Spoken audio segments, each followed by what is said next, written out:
千里之行，始于足下。A journey of 1,000 miles begins beneath the feet. We now gather in the Tao to travel the journey together. Welcome to Tao Talks with Derek Lin, where we take a deep dive into the Tao Te Ching by Lao Tzu.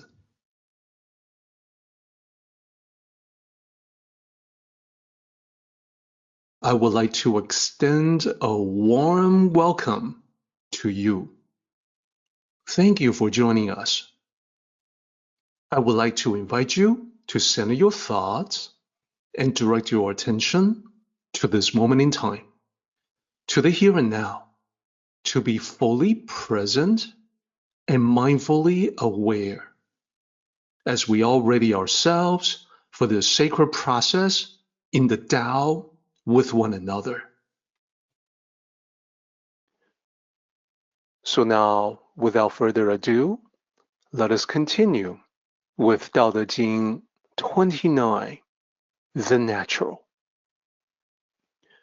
As we discussed last time, the primary teaching from this chapter is how sages look to nature for insights from their observations.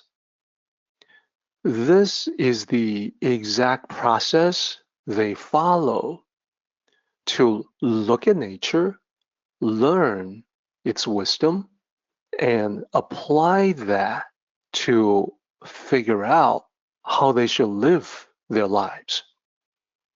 By understanding their process, we can do the same thing. It costs absolutely nothing for us to quietly observe nature and society. And to live the best possible life is to live in a natural way, to live according to nature, congruent with the Tao. So let us continue to explore exactly how we can do that.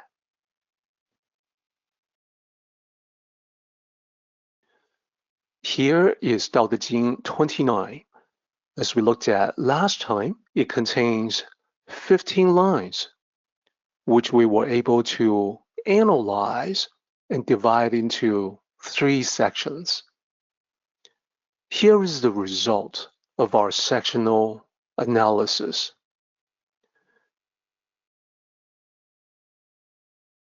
We have the beginning section, section 1, talking about the world as a sacred instrument or a divine vessel. We then go to section 2, which talks about the observation of the myriad things. And in the last section, which we reached in our last meeting, we worked our way down to line 13. This is about the conclusion of the sages from their observations and what they resolve to do and to be, how they behave in life, so they can be in accordance with the Tao.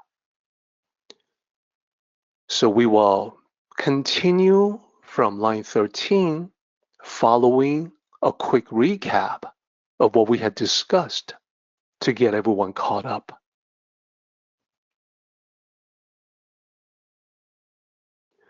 One major concept we looked at last time was the world as the divine vessel or sacred instrument that cannot be possessed or controlled.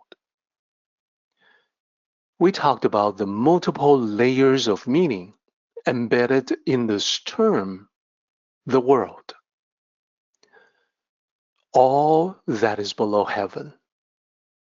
In one sense, it can be your life or your world, your existence. That is, the Tao expressing itself through the unique lens that is you. This being your life, a gift for your existence, it will unfold in its own way, presenting its lessons to you as it should. If you try to dominate it, that is, if you try to force your way through it, if you resist it, resist the natural unfolding in the lessons of your life, refusing to see what it shows you, then that is when you fail. Number two, the world can be the land where the people reside, and therefore the world reflects the people. Trying to dominate the land is reflective of greed, bottomless greed, the desire to conquer. That is what ultimately fails. Number three, the world can refer to nature itself, the world of the myriad things. So domination, in this case, can be the exploitation of natural resources, the pollution of its original, pristine, beautiful state, or the destruction of its balance through neglect or ignorance. This will fail also because we're part of the natural world. So we suffer the consequences of whatever the damage that we do to it. And finally, number four, the world can refer to this globe, the planet Earth. This is a modernized perspective, updated with a modern understanding of science. Science tells us that this world, the Earth, it is all we have. It is our only home among the stars. We have to be good stewards. We have to take care of it because as of right now and for the foreseeable future, there is nothing else. We do not have a backup plan for the Earth. If we lose this, that's it for us. Therefore, in all of these contexts, ancient and modern, it makes sense to say the world is a sacred instrument. One cannot control it. What we can best do is to work with it. The other recap is the results of what the sages conclude when they observe the natural world and the human world. As you can see in this slide, last time we went through their observations. They saw that the myriad of things lead or follow. They reflect on humanity and they realize that we human beings do the same thing. And most often we lead and follow at the same time. And whether we have a leading role or the role of a follower, it often depends on the situation. We can switch back and forth among these roles. Then, the sages also observed that in nature, the myriad of things blow hot or cold. This can represent several different metaphors that we apply. Temperature itself is a good way to see how nature can reach equilibrium so that things are never too hot or too cold, but will reach a point in between. Among human beings, this can refer to emotional temperature. We say that rage or passion is quote unquote hot. We talk about being distant and aloof as cold. So our observations of nature can map to human interactions, and we can learn lessons from that. Sages also observe that the myriad things can be strong or weak. They can be predator or prey. That maps to human society as well, except for us, it can be more complex still because of the complex lives where we live and the complex characteristics that we possess. All of us are strong in certain things, while not so strong in others. And none of it is set in stone. That is, everything changes, everything is transient. We can improve ourselves so that an attribute, a skill, a talent that was weak before can become strong through practice and refinement. And the opposite is just as true. Neglect can cause whatever that is to weaken over time if we do not pay the appropriate attention to it. Lastly, there is a dichotomy where, in terms of ecological niche, the myriad things have a place which they can defend and maintain possession of it, or they can be taken over by force. This maps to human beings as well. We have our places, we have our possessions, we occupy our individual niches in society, and sometimes we venture out beyond the comfort zone and we can transition from one place to another. All the while, we accumulate possessions. So, what are the realizations specifically that the sages have when they look at these? They reflect on humanity and then reflect on their own lives. So we began in the concluding section, the last section, talking about the sages. They were the ones who did the observation. They were the ones who saw the similarities between humans and the myriad things. Not a big surprise, because we too are among the living things of this world. They also noted the transience, the impermanence, how things can change for us, sometimes very quickly. So the first one that they talked about was line 13. This is the slide we ended up on last time. Line 13 says, eliminate extremes. It is the first of the 3 points that Lao Tzu makes about the sage. The 3 points all stem from the sage's observations of nature.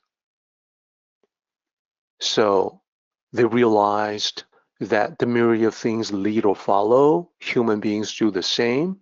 It can change. It's impermanent. So there is no need to be extreme in the pursuit of power, to pursue a leading position. It is all part of nature for us to switch those roles back and forth. Then there is a line that talks about the myriad of things being strong or weak. So the sages realize there's no need to go to extremes in glorifying strength or to despise weakness. After all, those attributes come and go as well. They shift around, they change, they are transient. And lastly, there's no reason to lose oneself in extreme emotions. And this is using temperature as a metaphor. There's no need for the extreme heat of contention, like arguments or fights.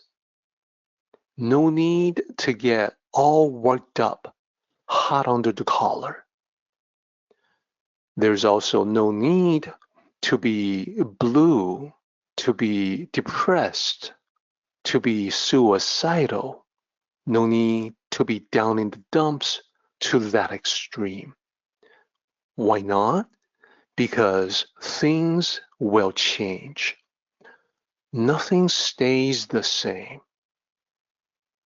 So that's what we talked about and ended our discussion last time. Let us move on to discuss more about eliminating extremes. So everything that we have talked about stems from nature. Sages note that nature always moves from extremes to equilibrium. The easiest example to see this is that if we were to take an ice cube out of the refrigerator, we can see that it will melt eventually into just water. So in other words, its temperature will increase. And in a similar way, if we have a cup of hot coffee set out, if we don't touch it, if we do nothing, we know that it's going to cool off gradually. Generally speaking, what we call equilibrium would be room temperature, not too hot, not too cold. Anything colder than that will gradually warm up. Anything hotter than that will gradually become cooler.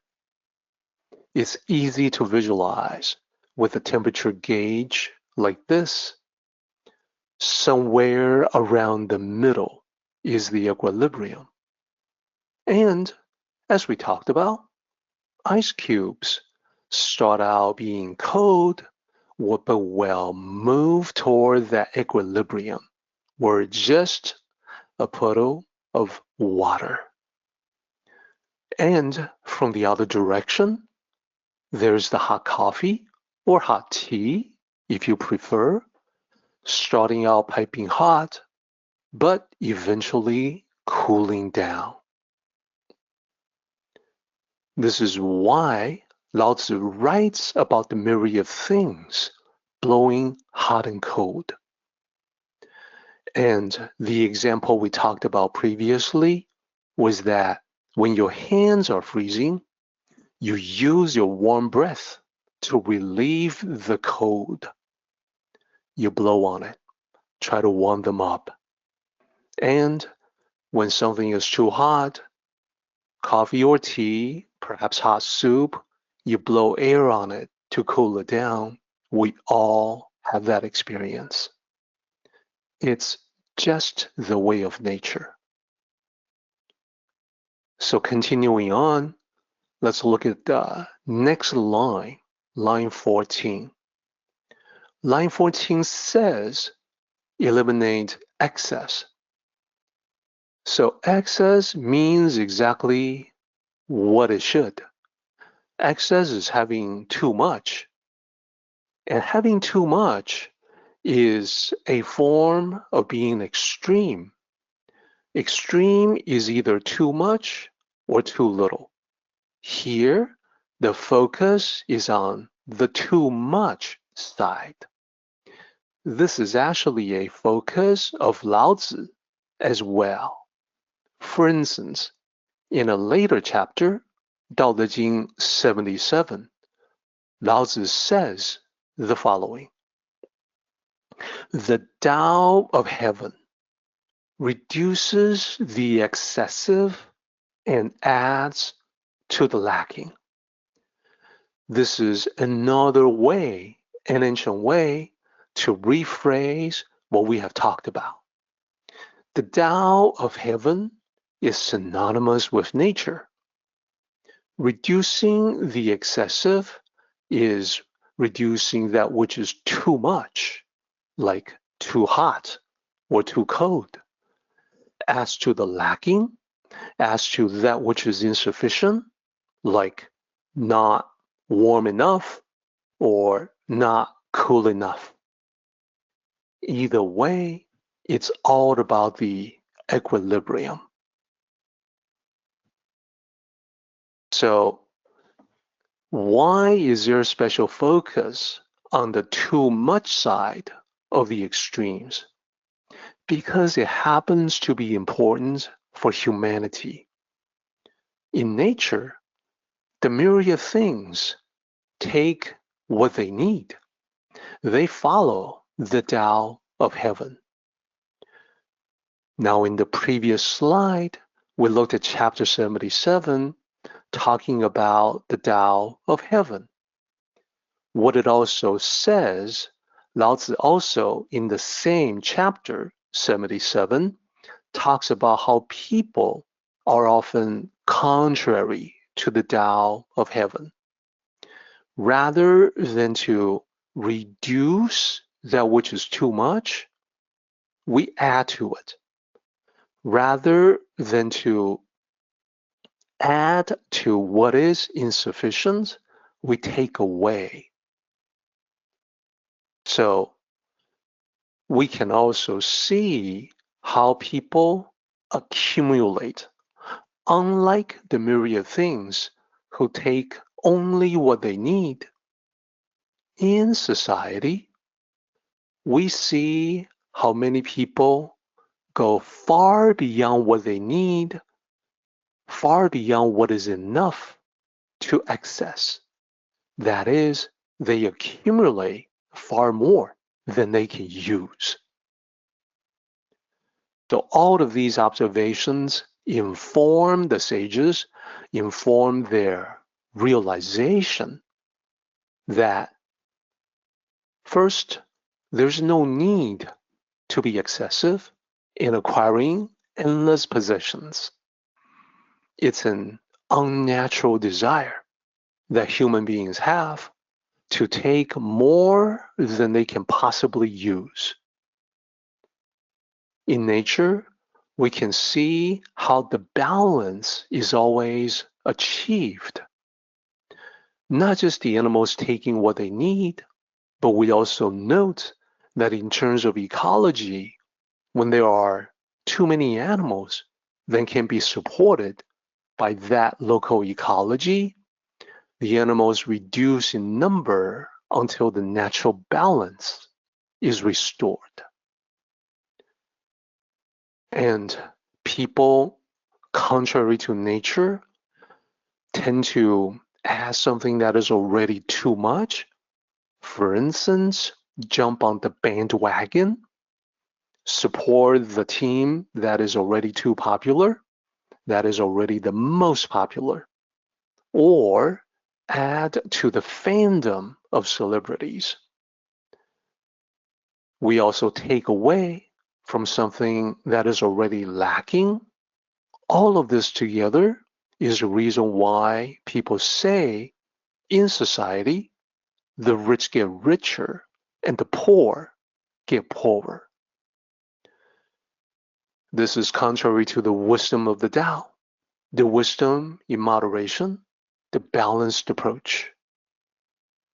So think about how we see people speaking with flourish, when in fact, we should do without that kind of excess. We should speak directly and not have to decorate language with empty words. And in daily life, we know that what we should do for the body is to consume what nourishes the body, not just what satisfies the craving. And in living that everyday life, we know the wisdom is to own what is needed and let go of whatever is not needed. They become clutter. Sometimes they are only serving the purpose as a status symbol, and that doesn't really have a practical use. That we know as well. Finally, let's get to line 15. It says, eliminate arrogance. For this line, the last line of this chapter, we need to first take a look at the last character. That character is Tai, a common character in modern Mandarin. But in modern Mandarin, it has a positive connotation. It usually means safe, peaceful, and tranquil. So if Tai is applied to the nation, it means the nation is safe, at peace, and people enjoy the tranquility. In this ancient usage, the meaning is different. As I have remarked before multiple times, there are characters that mean something different in ancient times compared to today. It is therefore very important for someone who translates ancient texts to know what the meaning was back then. Here, in this particular ancient usage, it has negative connotation. And it's negative in terms of ego. This character incorporates the contexts of the previous two. So, looking at this slide and looking back up a couple of lines to line 13, we see the character for extreme. Here, it means extreme sense of self-importance. That's arrogance. And if we look at line 14, it's connected to that as well. The character for excess, it is connected because Tai here means an excessive sense of pride, what we sometimes call hubris, and translated also as arrogance. So now we can put the two characters together. So the sages wish to eliminate arrogance because arrogance is contrary to the Tao. This is a major theme throughout the Tao Te Ching from the beginning to the end. And when sages look at the world, they see that everything in the world comes and goes. And that inspires a feeling of humility.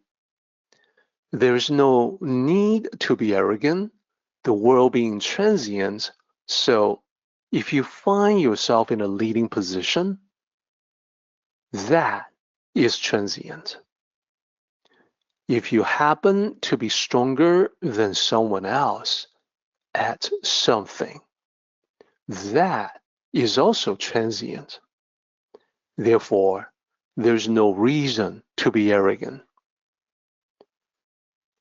If you happen to possess more, well, that is transient too. And again, no reason for arrogance. All of this will lead us to do what the Tao would recommend, what the sages would recommend, what the Tao teachings would suggest. We can lead other people quietly by example, rather than to demand recognition from them.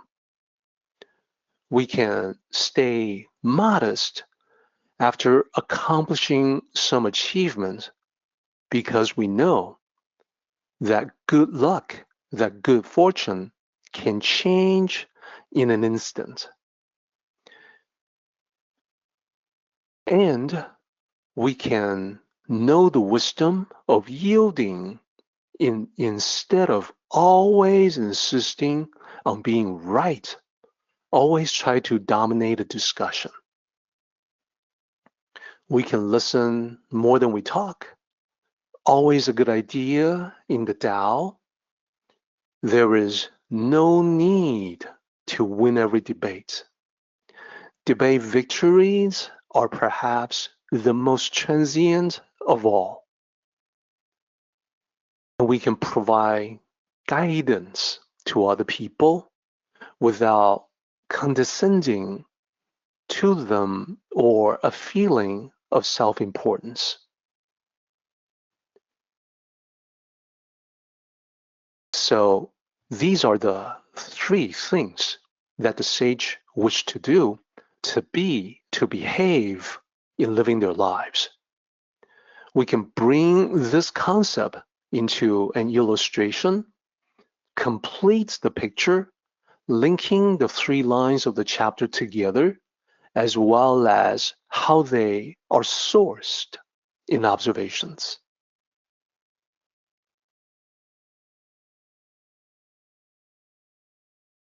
So the myriad things of the world, observing them, what the sages do is observation of nature and reflecting on that and leading that to clarity in their observation of people. And the other direction works as well. When we observe people, it also helps us understand nature more because we are part of nature. That's one of the revelations from observation. The whole process is looking at what is out there in the great outdoors, but also realize that we human beings are not so different. We have our constructions, our buildings, our castles, but how different is that from the beavers who build dams, the birds that build nests, and so on? We are following our nature, which is what great nature itself, or the Tao, has given to us naturally. So there's revelation leading to realization, leading to resolution. That's the process. Realization is realizing the revelation. The revelation is this is the way nature works. This is the Tao. It's a revelation, leading to us realizing what is true for the myriad things must also be true for us. Then the resolution is I hereby resolve to apply this wisdom to my life so that I can live according to the Tao. And the three aspects of that starts with extremes. Nature is always moving away from extremes toward the equilibrium. So I resolve to eliminate extremes so I can be more like the Tao. As I mentioned, this is why Lao Tzu specifically brought up myriad things, blowing hot and cold. There is also the lesson of excess. Nature decreases that which is excessive and increases that which is insufficient. Therefore, I resolve to eliminate excess from my life. I mentioned that Lao Tzu emphasizes this point a lot. It is why in this chapter, he specifically points out about the myriad things that are strong and take by force. In other chapters of the Tao Te Ching, he touches on the same point in the same way with the same perspective. In Tao Te Ching 55, he talks about what happens when you have excess in strength or vitality. Lao Tzu writes, excessive vitality is said to be inauspicious. Mind overusing energy is said to be aggressive. Things become strong and then grow old. This is called contrary to the Tao. That which is contrary to the Tao will soon perish. So this is depicting something that gains massively in strength and then withers and soon perishes. It is in fact the same concept that we will encounter again in the next chapter, Tao Te Ching 30. So 55 is a quick preview of it. And what about excessive possessions? One of the chapters that we studied before, Tao Te Ching 9, says, gold and jade fill up the room. No one is able to protect them. This is highlighting the negatives of having excessive possessions. It makes then a great deal of sense for us to resolve to eliminate excess.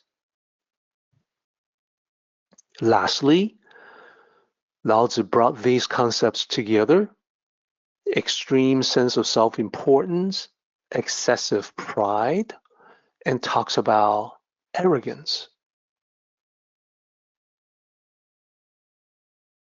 And the observation is that in nature, leading and following, strong and weak, are all conditional, all transient.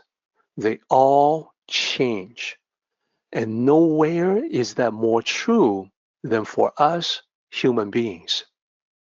Among us, those who lead must also follow. When you are driving on the road, are you leading or following? The answer is both. You are following the car in front of you, while the cars behind you are following you.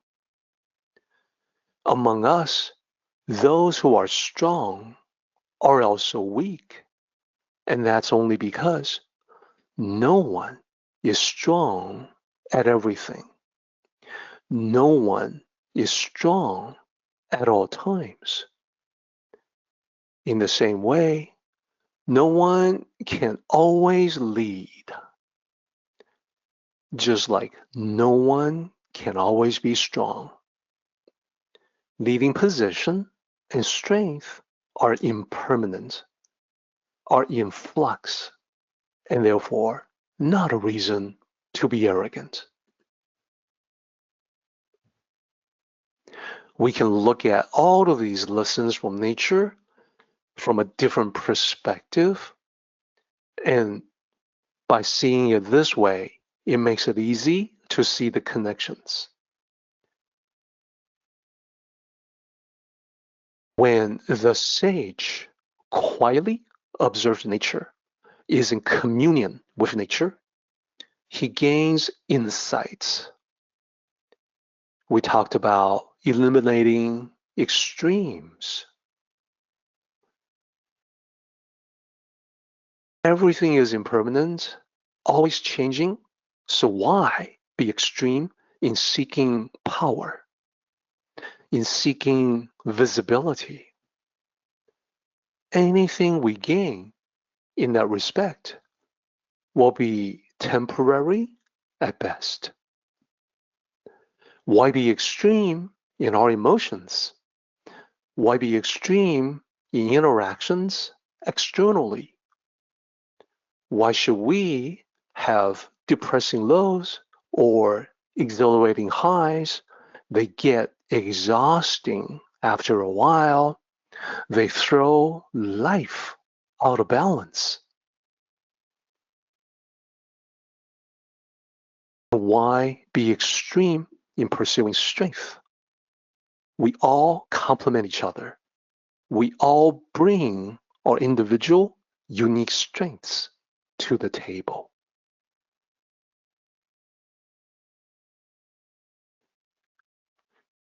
And we also talked about excess.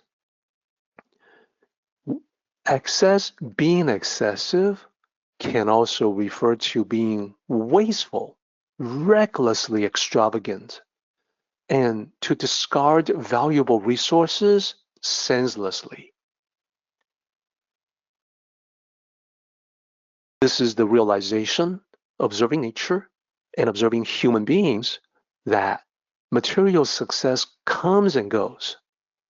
So we should moderate our excessive desires for fame, moderate our excessive negative emotions like anger, hatred, resentment, moderate excessive desires for power, because what you take by force, someone else can take from you by force.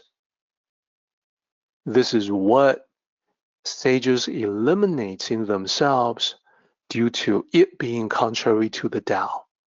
The Tao is about cherishing, conserving, and sharing resources. Wealth, prosperity, and abundance are only meaningful if they can be leveraged for the greater good. Now, there's moderation that applies here as well. There is a skillful balance, so you conserve your resources, but also avoid hoarding and holding on to way too much clutter. The clutter that can manifest physically or emotionally, or both. Lastly, let's end with arrogance. Arrogance in all things, whether we're talking about position, having power, the place of dwelling, like a mansion, or possessions, like luxuries. So there is diversity of life among the myriad things. That great diversity applies to humanity as well. As I said, nobody is the best at everything. We're good at different things. So we bring different gifts that we have to complete the picture. So let me go a little further, another step on this arrogance concept from the Tao perspective. Let me point out, I know that we have an extremely intelligent audience. So it is a certainty that in your life journey, you will come across people who cannot really compare to you in various ways. Perhaps you come across people who are not as smart as you. Let me speak very plainly and directly about that. Physically, perhaps you come across people who are not as fast or strong as you are. In terms of upbringing, perhaps they are not as well educated as you are.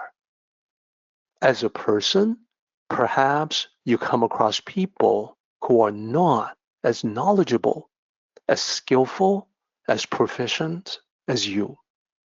In short, they are simply not as fortunate in life as you have been.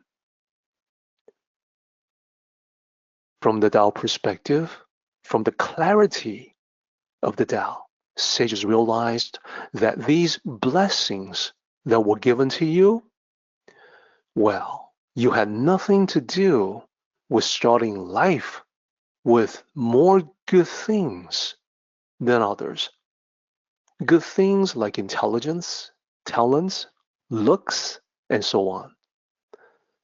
Therefore, it makes sense that having more should make you feel grateful rather than arrogant. So this is the complete comprehension of the Tao, like the sages. When we follow their lead, become like them, we eliminate extremes. We walk the path of moderation in all things. We eliminate excess.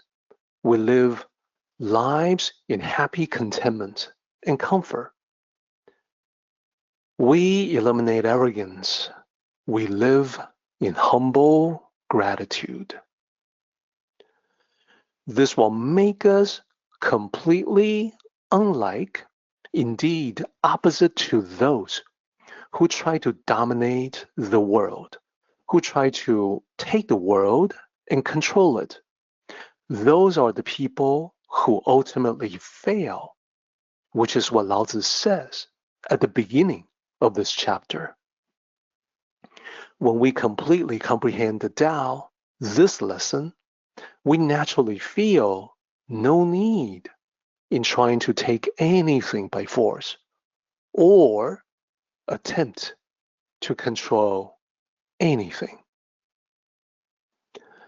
Far from failing in life, like the people who attempt to dominate, we master life, master the Tao, and enjoy effortless excellence, a joyous life of success. So, in conclusion, Lao Tzu summarizes in the three admonitions: eliminate extremes, eliminate excess, eliminate arrogance. So this ends our line by line explanation of Tao Te Ching 29. We are now ready for the paraphrase. Our purpose in the paraphrase section is to demonstrate that we understand what Lao Tzu is trying to convey. We do that by expressing the original meaning with modern language.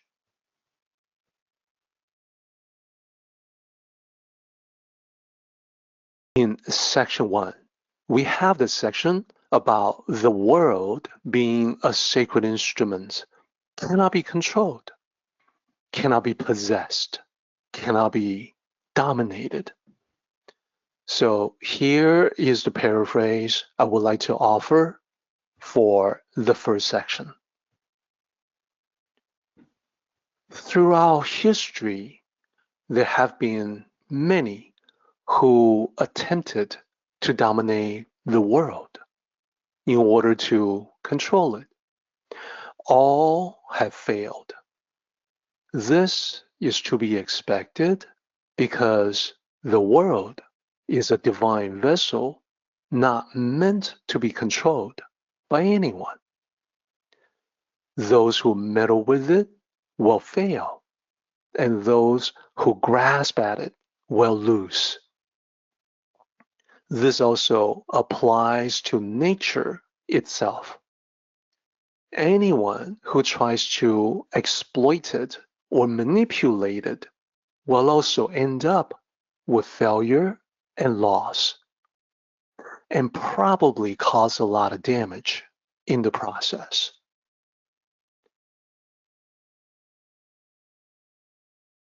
So that is the paraphrase for section 1, attempting to capture the essence of Lao Tzu. We now go to section 2, which is all about the sage quietly observing nature and the myriad things. So here is the paraphrase I would like to offer for that.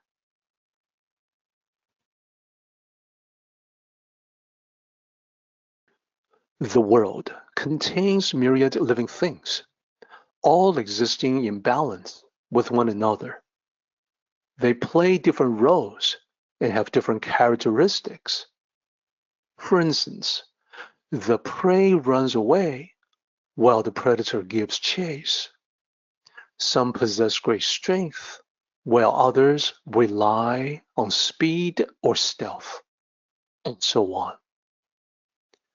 Human society is similar in that we also play different roles and have unique abilities. Our goal, like the myriad things, must also be to coexist in harmony and balance. We now arrive at the final section, section 3. This is the resolution of the sage. Having observed nature, the myriad things, human society, and humanity itself, the sages have conclusions that they wish to apply to their lives. So here is the paraphrase I want to offer for that.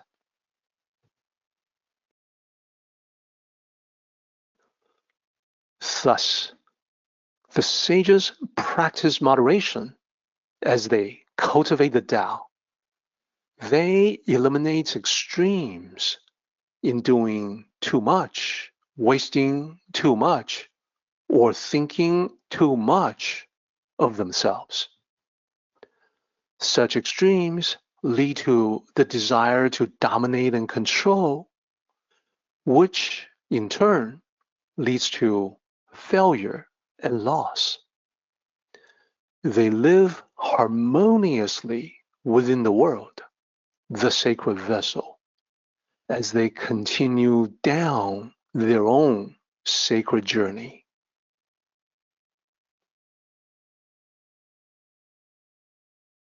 So that is the final section, the final paraphrase for this chapter.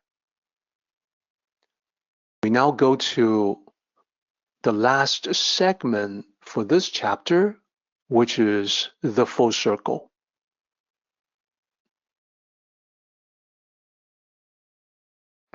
In the last lines of Tao Te Ching 29, Lao Tzu talks about getting rid of extremes, excess, and arrogance.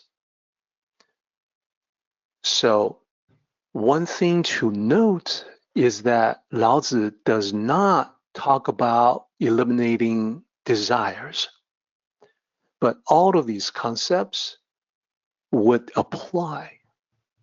It would be eliminating not desires, but desires in the extreme, or desires for excess, or excessive desires.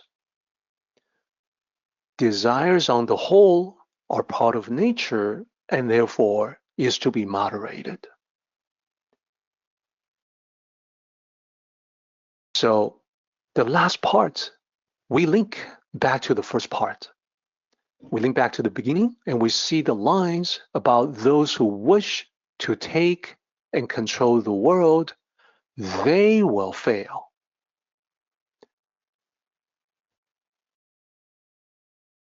So forming the full circle, linking the two together, we see the message. What is below? The message about extremes, excess, and arrogance. Those are what would lead to attempt to dominate, to control, to grasp, which in turn leads to failure. And the reverse of the message is equally important. The opposite is just as true. If we were to eliminate extremes, excess, and arrogance, we would feel no need for domination. Success in life then becomes the natural result. So that underscores the importance of the three resolutions. Eliminate extremes, eliminate excess, eliminate arrogance. I hope this is a message that you and I will take to heart. This is truly an important chapter from the Tao Te Ching. So the one last thing we have to do is to summarize what we have learned. We have a two-part summary.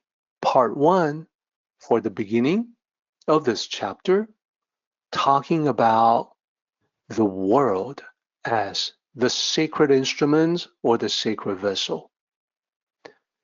It starts out talking about people who set themselves against the natural order. Those are the ones that fail. It then continues on talking about how, because the world is sacred, those who try to force their way through it will always end up defeated. Those who try to take possession of it will only lose it, will come up empty-handed. The sages learn from all this. They refrain from trying to dominate anything or anyone. They understand that real harmony can only come from within, from the alignment that is harmonious within the mind, the heart, the spirit. So that's part one of the summary. Part two, this is what we have studied today. Initially, starting with the observation of nature. And we note by observation the variability of the myriad things. As Lao Tzu writes in this chapter, some of the myriad things lead and some follow. We human beings are the same. And some blow hot, some blow cold. So reflected in our lives. Some are strong, some are weak. We're the same. And there's the ownership, and then there is the intrusion, changing of ownership. That is exactly what happens in our world. So this is the part that we went through last time. Today, we completed our discussion on the transformation that comes from realization of transience. No need for extremes because nothing is set in stone. No need for excess because simplicity is better. No need for arrogance because everything will change. In conclusion, we're talking about a moderate, simple, and humble life. That is what will take us to the Tao.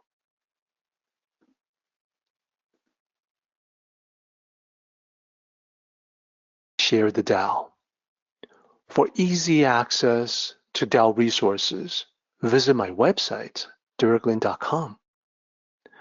There, you can click on links and see everything listed, such as Taoism.net, information about the Tao, and this meeting. Our Facebook community, a place to discuss the Tao with fellow seekers. Our YouTube channel, recordings of all our previous meetings. My Amazon author page, books and audiobooks for further exploration.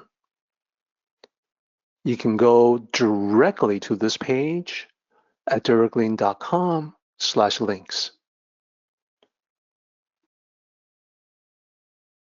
When you see the benefits of the Tao in your life, share your experience through comments in Facebook and share these resources with friends who may also benefit.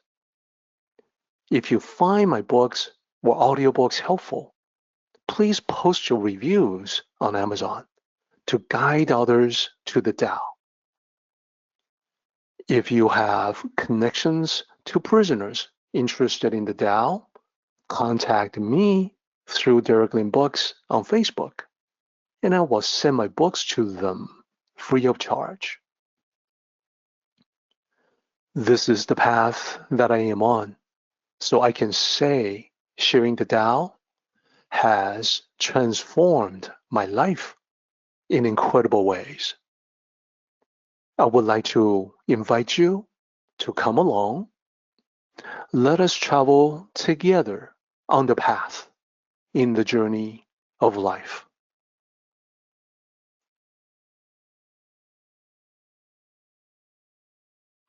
Our meeting has come to an end, but the journey continues on. Until next time, may the Tao fill you with peace and happiness.